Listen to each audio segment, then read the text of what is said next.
오늘 말씀은 열왕기상 2장 1절에서 12절까지 말씀입니다. 심히 견고하니라 라는 제목으로 함께 나누도록 하겠습니다. 이제 다윗이 왕위를 솔로몬에게 넘겨주었습니다. 솔로몬이 왕이 된 것이죠. 그리고 다윗이 이제 연로하여서 하나님의 부르심을 받는 시간이 다가왔습니다. 그때 다윗이 남긴 유언의 말씀이 바로 오늘 본문 말씀입니다. 1절부터 3절까지 말씀을 보면은 이렇게 나와 있습니다. 다윗이 죽을 날이 임박하매 그의 아들 솔로몬에게 명령하여 이르되 내가 이제 세상 모든 사람이 가는 길로 가게 되었노니 너는 힘써 대장부가 되고 내 하나님 여호와의 명령을 지켜 그 길로 행하여 그 법률과 계명과 율례와 증거를 모세의 율법에 기록된 대로 지키라.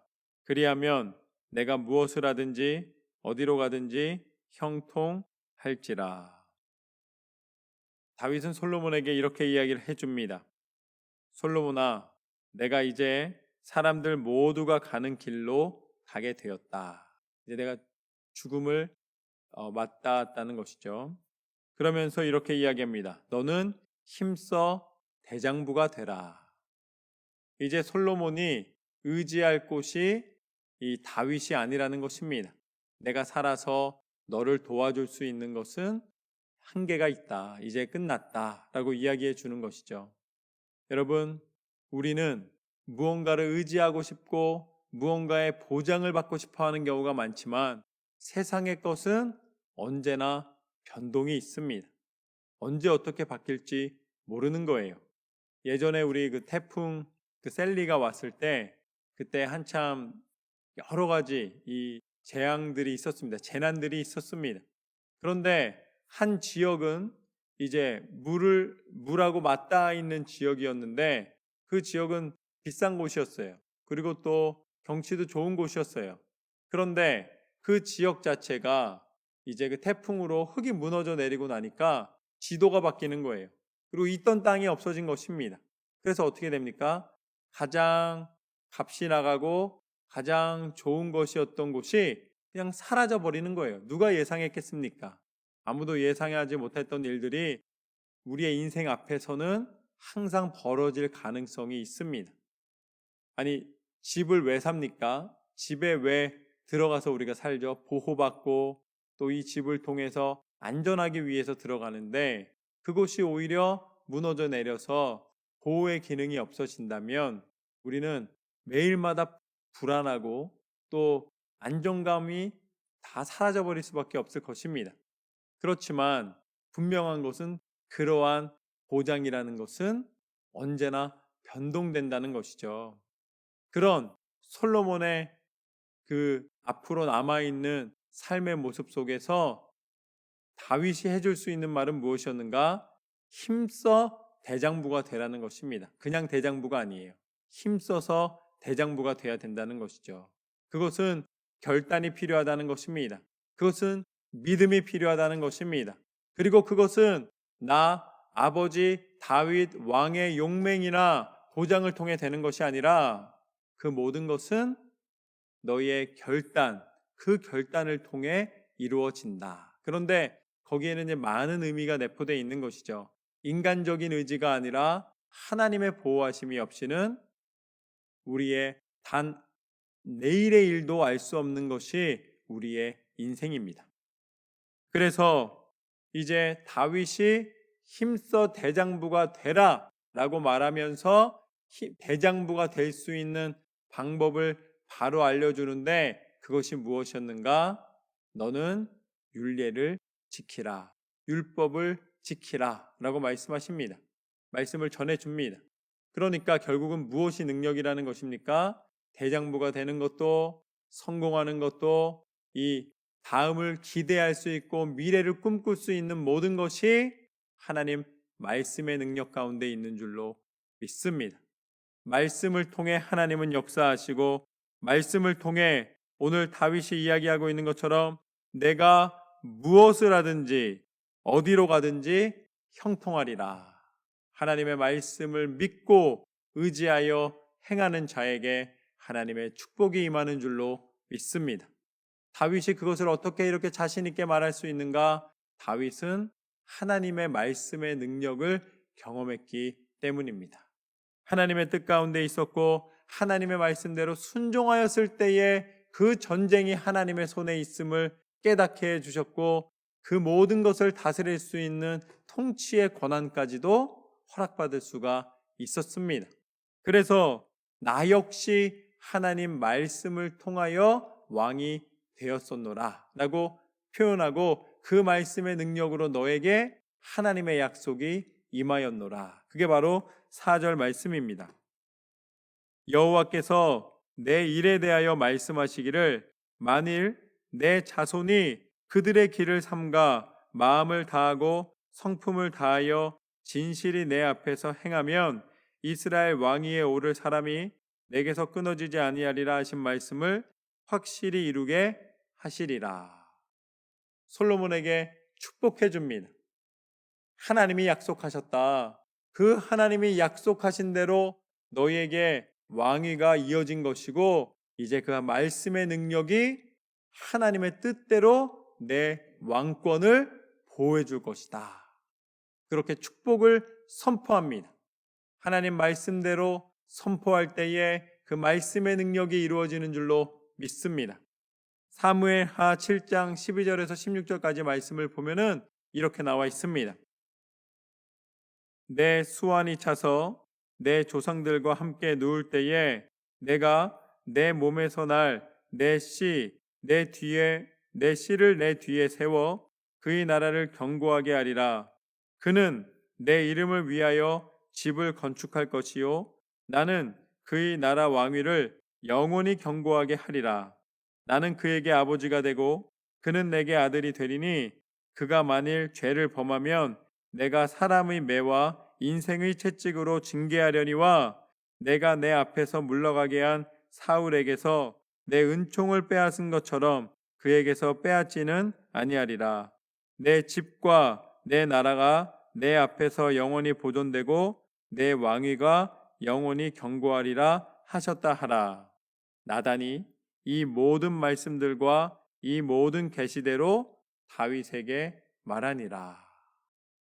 오늘 4절 말씀에 솔로몬을 축복해주는 이 축복의 선포는 다윗이 사랑하는 아들에게 그냥 맹목적인 사랑으로 전해주는 축복이 아니라 나단 선지자가 다윗에게 하나님의 약속을 전해준 그 하나님의 말씀 그대로를 솔로몬에게 축복해주고 있는 장면입니다. 그리고 그것은 이루어졌습니다. 그리고 또 솔로몬을 통하여서 하나님께서 약속하신 대로 그 왕위를 견고케 하셨습니다.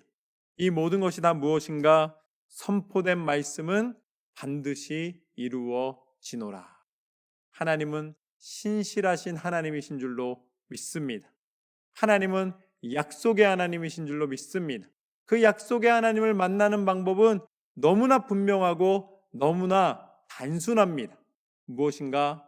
하나님의 말씀을 읽고 순종하여 행하는 자에게 하나님의 축복과 은혜가 임하는 줄로 믿습니다. 오늘 다윗이 말씀대로 선포하고 순종하였을 때에 그를 통하여 솔로몬이 왕위를 계승받고 축복의 아들이 된 것처럼 말씀을 읽고 그 말씀대로 기도를 통하여 모든 하나님의 축복을 누리시는 저와 여러분의 삶이 되시기를 축복합니다. 계속해서 5절과 6절 말씀을 보면은 지금까지는 이제 지켜야 할 하나님의 말씀과 축복이었다면 이제 주의해야 될 것을 이야기를 해 줍니다.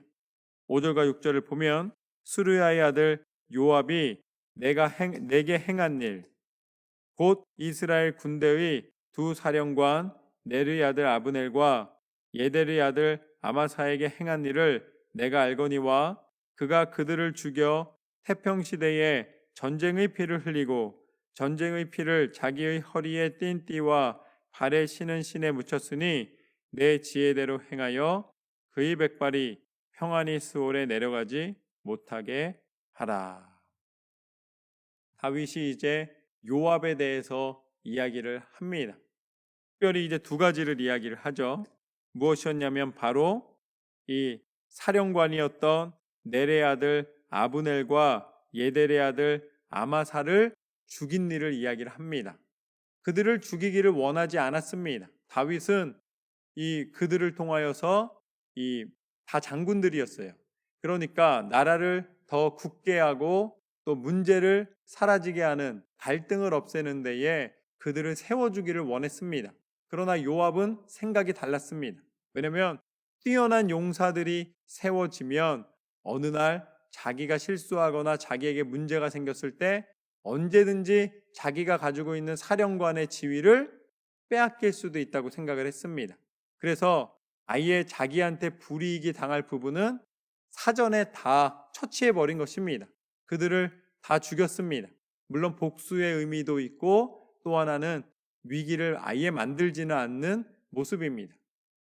성공이라는 측면에서는 굉장히 똑똑한 결정이에요. 그러나 다윗의 부하로서 충성이라는 부분에서는 그는 순종하지 않았고 충성하지 않았고 자신이 가지고 있는 위치가 더 중요했습니다. 그것을 모르는 다윗이 아니었습니다. 근데 다윗이 여기서는 얘기하고 있지 않지만 요압에 대해서 가장 크게 받은 상처가 무엇이었는가? 자신이 분명히 압살롬을 살려서 잡아오라고, 죽을 수밖에 없는 상황 속에서 살려서라도 데리고 오라고 요청을 했는데 요압이 어떻게 했습니까? 멀쩡히 살 수 있는 상황에서 오히려 압살롬을 죽였습니다. 그게 요압의 결정이었어요. 그런데 그 요압의 결정은 단 이런 결정이었습니다. 불순종의 결정이었어요. 모든 위기의 요소들을 다 잘라버리고 다윗에게 너무나 큰 아픔을 주는 결정이었습니다. 그런 요압이었어요. 자신의 아들을 죽였고 또한 자신의 명령을 불순종한 요압이었지만 그런 요압을 다윗이 살려놓았었습니다. 지금까지는. 그 이유는 단 한 가지입니다. 자기의 감정을 생각한 것이 아니라 현재 다스리는 나라를 생각한 거예요. 그래서 참은 것입니다. 요압을 죽이면 요압이 그렇게 불순종한 것은 다윗과의 관계 속에서 이루어진 일이고 리더십에 큰 상처를 얻게 된 것이죠. 그러나 요압이 세운 공들을 보면 그가 전쟁에 목숨을 걸고 나가서 싸웠던 일들을 보았을 때에는 요압을 죽이게 되면 다윗 스스로가 이 군인들의, 군사들의, 용사들의 사기를 떨어뜨리게 만드는 격이 됩니다. 그래서 요압을 살려둘 수밖에 없었던 거예요. 나라를 생각했을 때는 요압과 함께 가는 길을 선택했습니다. 아프지만 그렇지만 그의 공로를 인정해 준 것이죠. 그러나 솔로몬이 이제 왕위에 올랐을 때에는 요압을 솔로몬이 당할 수 있는 사람이 아니란 것은 다윗이 알고 있었습니다. 그러니까 다윗이 뭐라 그럽니까? 내 지혜대로 행하여. 그러니까 차마 내 입으로 방법은 못 말해주겠다라는 거예요. 어떻게 해야 된다는 것은 말해줄 수 없으나 그러나 그의 백발이 평안히 스올에 내려가지 못하게 하라. 이것은 스올은 죽음을 의미하는 것입니다. 그러니까 그가 그를 살려둬서는 안 된다. 그렇지만 그래도 내 장군이었었기 때문에 그 방법을 내가 너에게 방법까지 지시는 못하겠으니까 내 지혜대로 행해라 라고 이야기를 해줌으로써 솔로몬의 왕위가 세워질 수 있는 위험의 요소를 분명히 알려주고 있습니다. 다윗 때문에 그래도 다윗 때 충성했던 사람인데 라고 생각하고 솔로몬이 이 요압을 살려놓으면 분명히 다른 반란이나 여러 가지 위기의 요소들이 있기 때문에 다윗은 그것을 혼란스럽지 않게 정확하게 이야기해 주고 있는 모습입니다. 그리고 7절 말씀에 보면 마땅히 길르앗 바르실레의 아들들에게 은총을 베풀어 그들이 내 상에서 먹는 자 중에 참여하게 하라. 내가 내 형 압살롬의 낯을 피하여 도망할 때에 그들이 내게 나왔느니라. 이제 압살롬의 반란군에게 쫓겨서 나가게 됩니다. 도망자의 신분이 됐어요. 그래서 처음으로 도망해서 나가는 길 중간에 이 사람들을 다 먹이려면 같이 그래도 피난한 사람이 뭐 왕이었었기 때문에 뭐 한 6명, 7명, 10명 이게 아니라 많은 사람들이 함께 피신을 했습니다. 그때 그 다윗에게 선을 베풀었던 사람 중에 한 사람이 바로 이 길르앗의 길르앗 바르실레입니다. 그렇기 때문에 그가 그에게 선을 베풀어라. 우리가 이렇게 너에게 왕위를 물려줄 수 있는 상황 속에 함께 할 수 있는 것은 이것은 다 은혜가 있기 때문이다. 그래서 은혜를 잊어버리지 않고 다윗이 솔로몬을 통해서 계속해서 그 은혜를 베풀어 주기를 요청합니다. 그 다음에 8절부터 9절까지 말씀을 보면은 다시 또 다른 권면을 합니다. 그건 무엇인가? 바후림 베냐민 사람 게라의 아들 시므이가 너와 함께 있나니 그는 내가 마하나임으로 갈 때에 악독한 말로 나를 저주하였었느니라. 그러나 그가 요단에 내려와서 나를 영접함으로 내가 여호와를 두고 맹세하여 이르기를 내가 칼로 너를 죽이지 아니하리라 하였노라. 그러나 그를 무죄한 자로 여기지 말지어다. 너는 지혜 있는 사람이므로 그에게 행할 일을 알지니 그의 백발이 피 가운데 스올에 내려가게 하라. 다윗에게 저주의 말을 퍼부었었어요. 이제 압살롬 때문에 이 도망자의 신분이 되었을 때에 엄청나게 많은 그 저주를 퍼부었던 것이죠. 그런데 다윗이 이제 그 위기를 다 벗어나서 다시 복귀하게 될 때에 이 사람이 어떻게 했는가? 그때는 또 갑자기 축복의 말을 하는 거예요. 당연히 당신이 돌아올 줄 알았다는 것처럼 이야기를 합니다. 이런 사람은 우리는 뭐라고 부릅니까? 이런 사람을 바로 우리는 기회주의자다라고 부르는 거죠. 약할 것 같았을 때는 막 함부로 하고 또 이 사람이 다시 강해질 것 같으면은 그 사람한테 잘 보이려고 하고 그러니까 강한 사람한테는 아첨하고 약한 사람은 괴롭히는 사람인 거예요. 저는 여러분이 반대가 되시기를 주님의 이름으로 축원합니다. 강한 사람 앞에서 그렇다고 싸우란 얘기는 아닙니다. 강한 사람은 무조건 싸워야 된다는 것이 아니라 강한 사람 앞에서도 당당한 정직한 사람이 되십시오. 그리고 연약한 이를 보면 그를 긍휼히 여기는 하나님의 마음, 예수님의 마음을 품어야 할 줄로 믿습니다. 근데 지금 반대의 마음을 품고 있었다는 것이죠. 시므이는 그런 사람이었습니다. 그렇기 때문에 당시에는 내가 왕의 권위로서 그를 살려두었지만 그러나 이제 그 일을 없던 일로 여기지 말라는 것입니다. 그런 사람은 분명히 이 기회에 어떤 기회가 찾아오면 너한테 위기가 될 수 있다는 거예요. 그러니까 지혜의 말을 해주는 것입니다. 그래서 그의 백발이 피 가운데 스올로 내려가게 하라. 이것은 스올로 아예 내려가게 하라 라고 이야기하는 것은 무엇이냐면 살려두면 안 된다 라고 이야기를 하는 것입니다. 그러니까 너 이 정권을 만들 때에 그 통치의 이 기관을 다 조성할 때에 분명히 제거해야 될 요소들은 남기면 안 된다라고 이야기를 해 줍니다. 그리고 나서 다윗은 하나님의 부르심을 받습니다. 10절부터 12절까지 말씀을 보면 다윗이 그의 조상들과 함께 누워 다윗성에 장사되니 다윗이 이스라엘 왕이 된 지 40년이라 헤브론에서 7년 동안 다스렸고 예루살렘에서 33년 동안 다스렸더라. 솔로몬이 그의 아버지 다윗의 왕위에 앉으니 그의 나라가 심히 견고하니라. 이제 다윗이 솔로몬을 위하여서 이 필요한 이야기들, 솔로몬이 꼭 알아야 될 이야기들을 이제 마지막 하나님의 부르심을 받기 전에 유언으로 남겨 주었습니다. 어떻게 보면은 여기 나와 있는 말들이 무슨 말이냐면 다윗이 마음에 담아두고 있었던 말들이고 실질적인 말들이에요.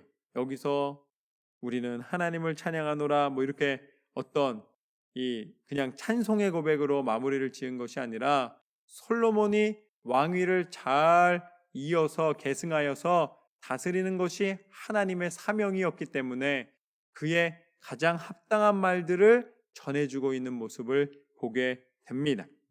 그리고 이 2장의 시작 부분에서 하나님이 다윗을 불러가시는 장면을 통해 하나님이 우리한테 알려주시는 게 있습니다. 그게 무엇인가? 그게 바로 변화예요. 변화. 이 리더십의 변화입니다. 다윗으로부터 솔로몬에게 이 리더십이 교체가 되는 것을 보게 됩니다. 그래서 이제 다윗이 하나님의 부르심을 받은 다음부터는 누가 왕입니까? 솔로몬이 왕이 되는 거예요. 아무리 그리워하고 아무리 다윗이 능력이 있었고 아무리 다윗의 통치를 통해서 통일 왕국이라는 위대한 업적을 이루었다 할지라도 다윗의 시대는 끝났습니다. 다윗의 시대는 끝난 거예요. 그리고 솔로몬의 시대가 시작되었습니다. 그리고 솔로몬을 통해 또 다른 하나님이 계획하셨던 놀라운 일들을 나타내십니다. 솔로몬은 지혜의 왕이 됩니다. 다윗은 용맹스러운 왕이었다면 솔로몬은 지혜의 왕이었습니다. 그러니까 전쟁과 승리와 이 용기와 용맹의 시대였다면 이제 솔로몬 시대에는 다스림과 화평과 이제 지혜의 시대로 바꾸십니다. 그러니까 시대가 바뀐 거예요. 그런데 그것을 인정하지 않고 만약에 옛날이 좋았다고 이야기하면 어떻게 되는 것입니까? 그 변화를 거부하는 것이죠. 하나님의 뜻 가운데 있는 것을 거절하는 것이 되는 것입니다. 우리에게 이제 세월이 흐른다는 것은 하나님이 우리 가운데 또한 알려주신 이 변화, 이 교체, 이 모든 하나님의 예비하심을 인정해 드리고 그에 대하여 우리로 기도하게 하시고 그들에게 온전한 모습으로 하나님의 뜻이 나타날 수 있도록 하는 것이 중요합니다. 그게 무엇인가? 그게 바로 우리들의 자녀들의 세대에 하나님의 계획하신 하나님의 교회가 일어나게 되어야 될 줄로 믿습니다. 만약에 다윗의 세대로 끝나고 이 모든 나라가 다 사라져 버린다면 그것은 하나님의 신실하신 약속에 이 계승이 될 수가 없는 거예요. 그냥 다윗 때의 유다는 끝났더라 이렇게 끝나게 되는 것이죠. 그러나 하나님이 솔로몬에게 연결해 주신다고 약속하셨고 그 약속은 이루어졌습니다. 그와 마찬가지로 우리가 지금 현재 하나님의 교회를 섬기며 하나님의 뜻을 쫓아 믿음의 가정을 세워나갈 때에 우리 대에서 끝나면 안 된다는 거예요. 교체가 일어나야 됩니다. 변화가 일어나야 됩니다. 믿음의 세대가 다시 한번 세워져야 됩니다. 하나님은 그것을 기대하고 계신 줄로 믿습니다. 하나님은 그것을 기대하시는 거예요. 교회가 멈추기를 원하지 않으시고 믿음의 가정이 멈추기를 원하지 않으십니다. 하나님은 끊임없이 우리를 통해 하나님의 세대가 약속대로 일어나서 하나님 앞에 영광 돌려드리는 영원한 하나님의 약속의 자녀들이 되기를 원하시는 줄로 믿습니다. 그러기 위해서는 지혜로운 조언을 할 수 있는 우리가 믿음이 있어야 돼요. 다윗이 죽으면서 그냥 아쉽다 그러고 죽었으면 아무 일도 일어나지 않았을 거예요. 그러나 다윗이 전쟁을 통해 하나님의 뜻대로 순종하면서 나라를 지켰던 경험이 있었기 때문에 그렇게 아픔을 안고도 다스릴 수 있었고 지금 진짜 말을 솔로몬에게 전해줄 수가 있는 거예요. 여러분, 믿음을 위하여 치열한 영적 전투 속에서 승리한 어떤 경험이 없으시다면 무엇을 전해주시겠습니까?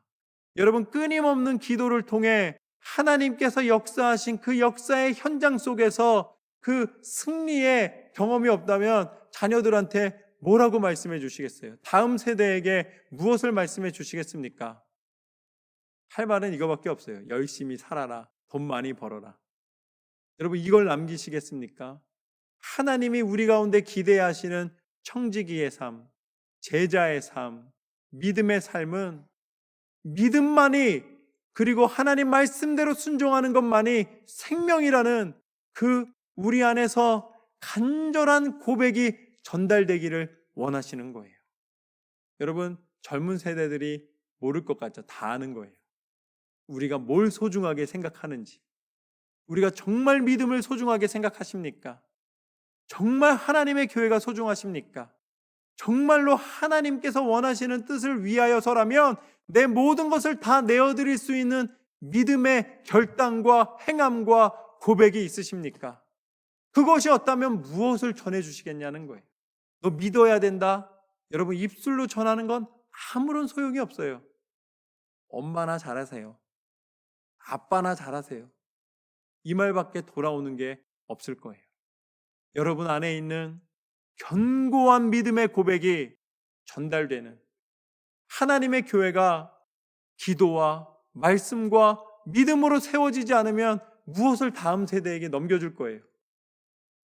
여전히 세상적인 방법으로 교회를 아니면 가정을 세워가기를 원한다면 그것을 전달할 수밖에 없지 않겠습니까?